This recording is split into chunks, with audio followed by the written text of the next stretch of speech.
আজকের এই জনসভার সম্মানিত প্রধান অতিথি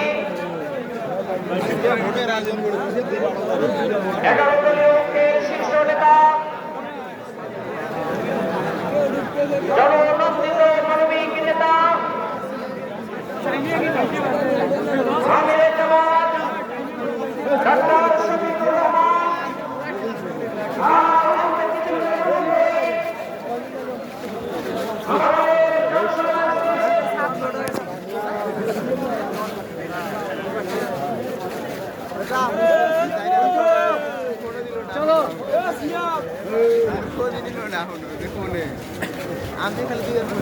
সংগ্রামী সাথী বন্ধুগণ, যে কথা বলছিলাম,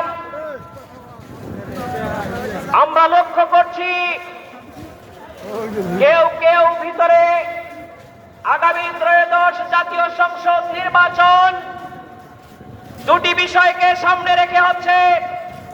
একটি হচ্ছে জাতীয় নির্বাচন আর একটি হচ্ছে গণভোট।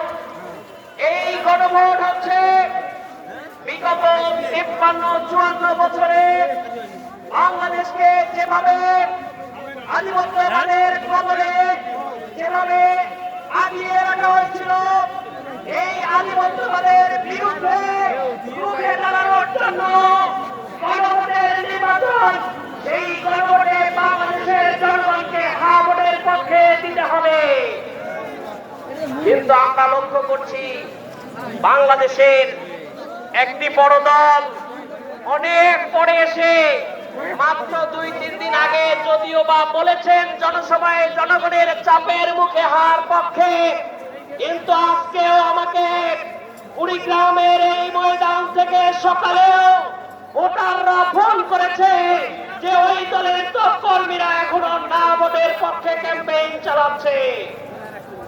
আমরা স্পষ্ট ভাষায় বলে দিতে চাই, এই না ভোট মানেই হচ্ছে বাংলাদেশ থেকে যারা এই না ভোটের পক্ষে রায় দেবে, শেখ হাসিনার মতো করে তাদেরকেও তাদের অরিজিনাল ঠিকানায় পাঠিয়ে দেওয়ার চেষ্টা করা হবে। সুতরাং এই হা ভোট হচ্ছে আজাদী আন্দোলনের অন্যতম শহীদ ওসমান হাদির রক্তের বদলা নেওয়ার আন্দোলন। আগামীর এই হা ভোটের আন্দোলন হচ্ছে বাংলাদেশকে স্বনির্ভর বাংলাদেশ হিসেবে মাথা উঁচু করে দাঁড়ানোর জন্য আন্দোলন। এই জন্য কোনো পাতানো ফাঁদে পা দেওয়া যাবে না। আমাদের জনগণকে উদ্বুদ্ধ করতে হবে। 12 তারিখের নির্বাচনে 2টি ভোট, একটি হচ্ছে দাঁড়িপাল্লা অথবা শাপলাকলির, আর একটি হচ্ছে হা ভোটের। এই জন্য এই 2 ভোটের জন্য আমরা আজকে প্রস্তুতি গ্রহণ করলাম, আমরা শপথ গ্রহণ করলাম। প্রিয় ভাইরা, আপনারা কেউ বিশৃঙ্খলা করবেন না, যারা দাঁড়িয়ে আছে মেহরবানি করে বসুন। আর অল্প কিছুক্ষণের মধ্যেই আমাদের সম্মানিত প্রধান অতিথি জনসভা মঞ্চে পৌঁছবেন।